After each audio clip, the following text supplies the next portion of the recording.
Entendeu?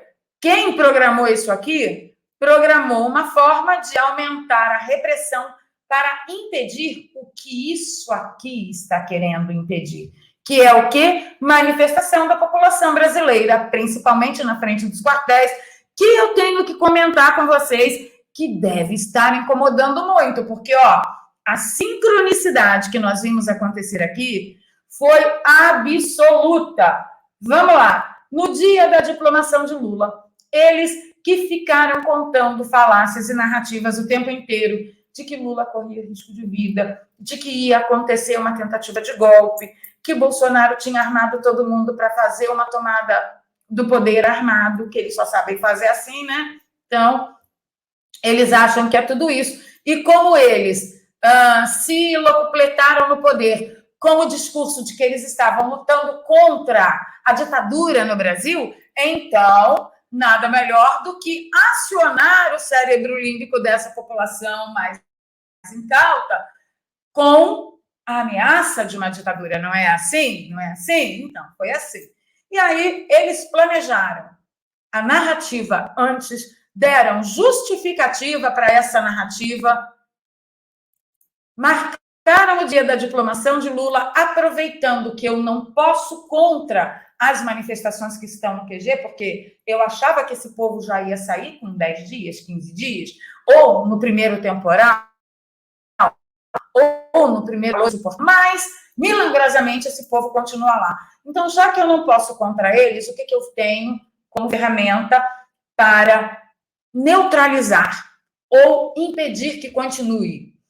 Eles têm bastante coisa na mão, né? Eles têm a mídia, ele tem as autoridades políticas, eles têm as autoridades judiciária, então eles têm basicamente tudo. E tem também as massas de manobra, que parece, né? Tem até vídeo dizendo que o menino falando, olha, eu estava lá, não deu certo, não? Não, deu certo, a pessoa que estava anotando ali e conferindo para ver se o nome dele estava e se ele tinha realmente que receber. Não, deu certo. Então, eles armaram tudo numa sincronicidade perfeita. E aí, o dia depois do ato. Mas não chegou nem no dia. O ato aconteceu, já vem o futuro ministro da Justiça, o digníssimo senhor ilustríssimo Flávio Dino, e já toma posse antes de ser nomeado. Já começa por aí, a usurpação. Falei na bancada do Ligando os Pontos hoje que eu fiquei impressionada com a finesse da postura do Flávio Dino. Não podemos dizer que todas as pessoas participaram disso, nós realmente vimos que foi um grupinho muito pequeno, vamos agir com justiça. Olha que maravilha! Colocando uma imagem para fazer o quê? Causar ripor. Ripor é o quê? Identificação. Por quê? 100% desse pessoal que está na rua só nos QGs há 41 dias, eles estão lutando ali principalmente por justiça. Nem que seja uma justiça mais equilibrada, mas principalmente por justiça e liberdade. Não é verdade? Então, o Flávio Dino veio como algoz e assumiu o posicionamento de, veja, eu não vou criminalizar ninguém. Pronto. Eu não vou criminalizar todo mundo. Nós vimos que foi um pequeno grupo. Além desses motivos que eu estou falando, deve ter existido, supostamente, um outro motivo para que Flávio Dino tenha assumido essa postura mais doce, digamos assim. Qual é o motivo por debaixo dos panos? Fatalmente avisaram para ele, Flavião, deu M. Por quê? Porque tem imagem de segurança espalhada por Brasília inteira e os vídeos já estão circulando. Pô, meu, não avisou para os caras que não era para mostrar o radinho? Não avisou para os caras que era usar boné de Oba Bolsonaro? Não avisou os caras que não era para ficar incendiando ônibus gritando fora Bolsonaro? Pô, balaclava, Flávio. Vamos e venhamos. Então, certamente, também foi por isso que o Flávio Dino assumiu aquela postura dulcíssima de fazer o papel de remediador ou de mediador do conflito e da instabilidade social. Com isso, vocês perceberam na entrevista com ele, na coletiva que ele deu, como se o ministro da Justiça já fosse, que perguntas capciosas foram feitas para ele por jornalistas? A permanência desse pessoal na frente do QG não oferece risco para a soberania brasileira, para a democracia e para o próprio Dilma? E ele, bom, lá é área militar, ou seja, sinalizando que ele realmente seria aí um grande cara da justiça e do respeito dos bons costumes. Por quê? Porque ele sabe muito bem que aquele pessoal que está na frente dos quartéis está lutando por justiça e liberdade. Então, ele foi lá e fez o report. O problema é que a direita e o conservadorismo não sabem fazer isso no momento momento de temperatura alta. Quando a nossa temperatura sobe, a gente que não é ator nem atriz nem nada, a gente sobe nessa manca e xinga e sai xingando mesmo. Foi impressionante. E aí sim, o Flávio Dino entregou grandes pérolas, dizendo que medidas serão tomadas e que isso não será admitido, com toda a calma, vocês perceberam? Nem parecia um revolucionário comunista. Então, isso não voltará a acontecer no futuro, entendeu? Então, assim, tudo isso que aconteceu, eles já estão com tudo no papel, pronto para ser assinado, leis mais repressoras para evitar, segundo eles, que isso aqui ocorra, ameaçando a lei e a ordem do país. Eu não me espantaria se, a pedido, por exemplo, de alguma autoridade suprema, fosse implementada uma GLO e o Congresso assinasse. Já pensou? Lula presidente com uma GLO em curso é tudo que os comunistas queriam. Mas por que essa GLO foi chamada? Qual a justificativa? Aqui, ó. Preparem-se. O buraco é muito mais fundo do que vocês imaginam. Eu sonho. Vamos voltar aqui ao compartilhamento das notícias? Vamos lá. E a gente tem aqui a resposta também sincronizada da mídia. Agora, o the day after, o dia depois de amanhã. Como eles viram que ficou muito feio todos os vídeos que foram registrados, não só pelas câmeras de segurança da cidade, como também por patriotas que realmente estão na rua em Brasília, a manchete é a seguinte, ó, sem provas, bolsonaristas atribuem vandalismo no DF a infiltrados com aspas. Vocês perceberam ou não? Pois é, esta será a narrativa. Você tem provas? Vocês lembram da cloquinha? Sem provas, sem comprovação científica. E hoje nós sabemos muito bem que pito que toca esse povo e tudo que eles utilizam para nos derrubar no fronte de batalha. É o quê? Falácias e mais falácias. Vamos seguindo aqui. O Estadão. Tropa de choque da PM e grupo da elite da Polícia Federal cercaram o hotel de Lula em Brasília. Nossa, mas o Lula estava sob ameaça? Não. Estava só acontecendo um quiprocó aqui causado supostamente pela esquerda, mas para que eles ainda se deram a esse trabalho? Para mandar uma mensagem ao mundo, que é a coisa que o conservador não leva em consideração.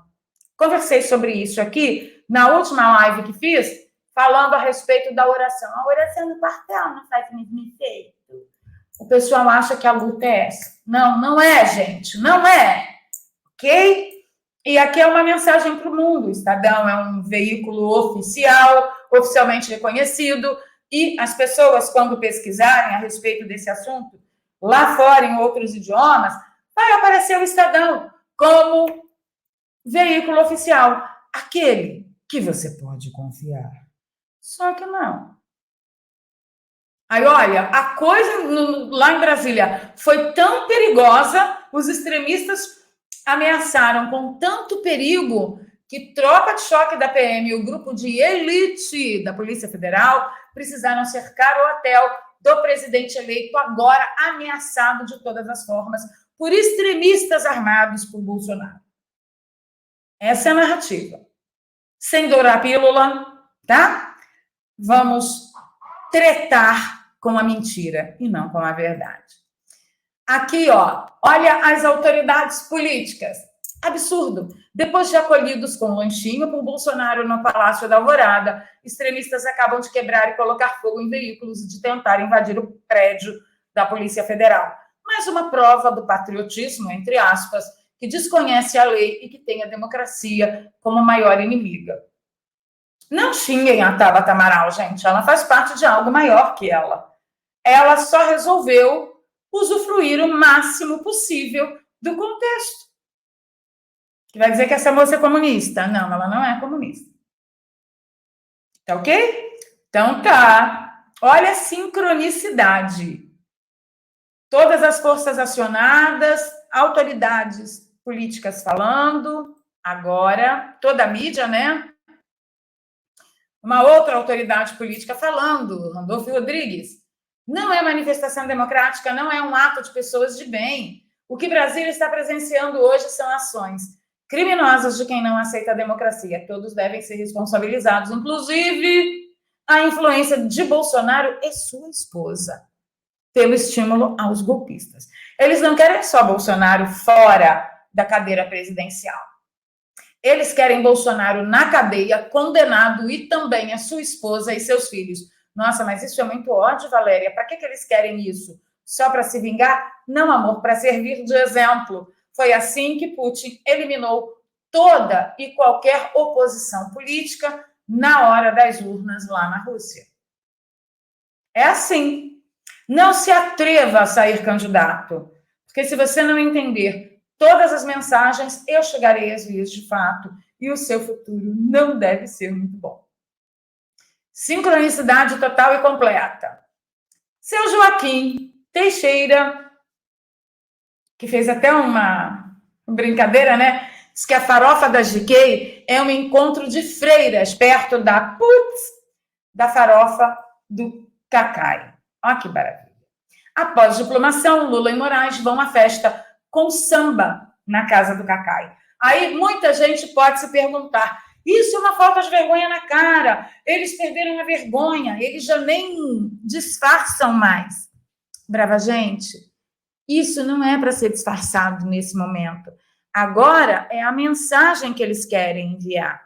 A mensagem que eles querem enviar é: ganhamos, não tem saída, vocês não têm para onde ir. Percebam aqui todas as instituições aprovando tudo que vocês sabem, que vocês viram que nós aprovamos. Vocês estão vendo?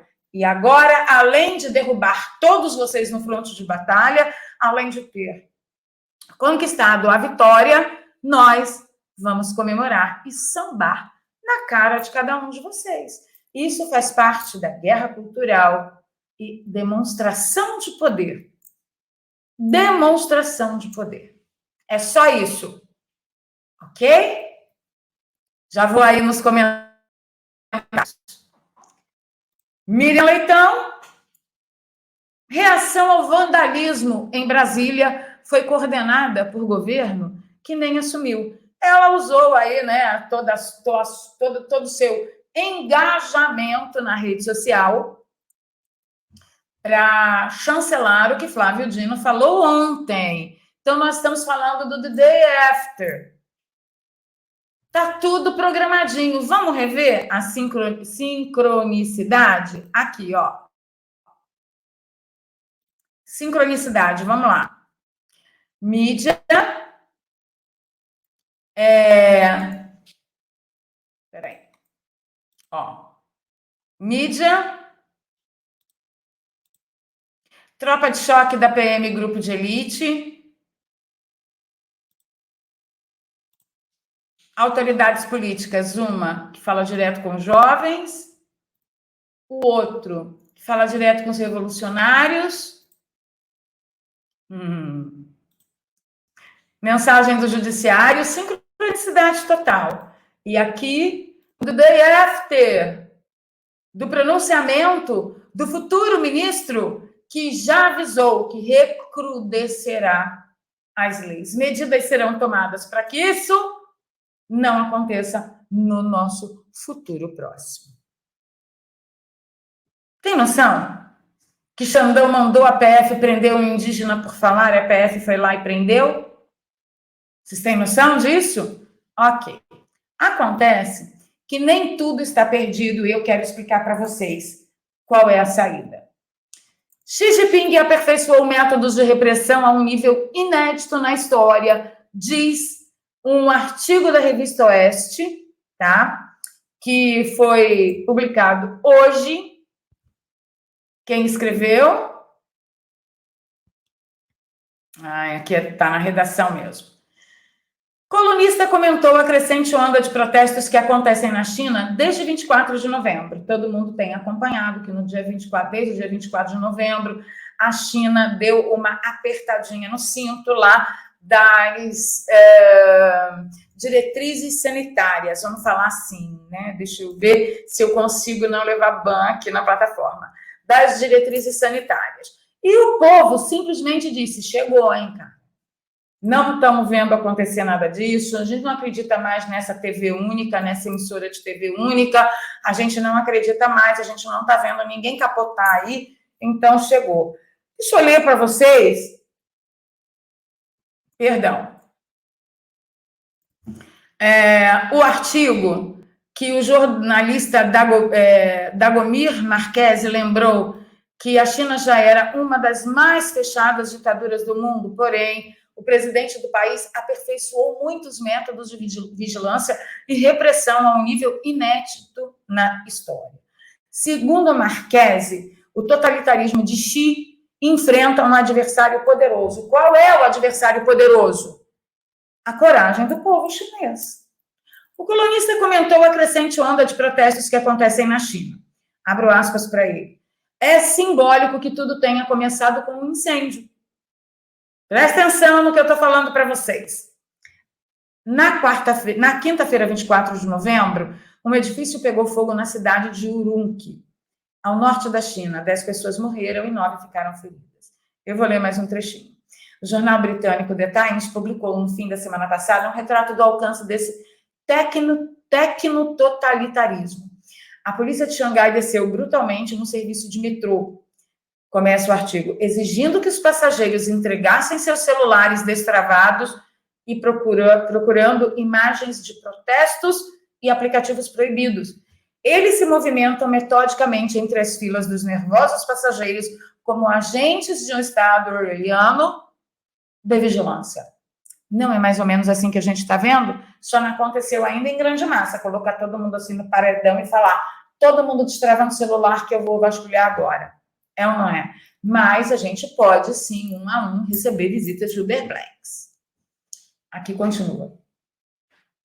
A fúria totalitária não para aí. Quem dirige um carro elétrico tem as informações sobre sua localização, velocidade, direção, enviadas a cada 30 segundos para o aparelho estatal da repressão. A pandemia do Covid, que surgiu na própria China, é outro instrumento de controle levado às últimas consequências. Cada cidadão obrigado a constantes e muitas vezes violentos exames obrigatórios tem seu DNA e seus dados biométricos enviados ao aparelho repressivo. Vocês têm noção? Tem noção? É assim, gente. É absurdo. Vocês não tenham dúvida que, ao ler partes deste artigo, eu estou querendo chamar a atenção de vocês para 3 coisas. Primeiro, quando aconteceu o Xinling, eles já estavam programados para o antes, o durante, o dia depois e o dia depois de amanhã, e depois, e depois, e depois. E eles se prepararam com métodos de repressão. Segunda mensagem, eu quero ressaltar a coragem do povo. É tudo que eu quero entregar para vocês hoje. Coragem do povo. Lá desarmados, tá? Terceiro, curiosamente, tudo começou com um incêndio, onde pessoas estavam em quarentena obrigatória, trancafiados, e quando o prédio pegou fogo, as pessoas não puderam fugir. Então, às vezes, um incêndio pode trazer alguns benefícios.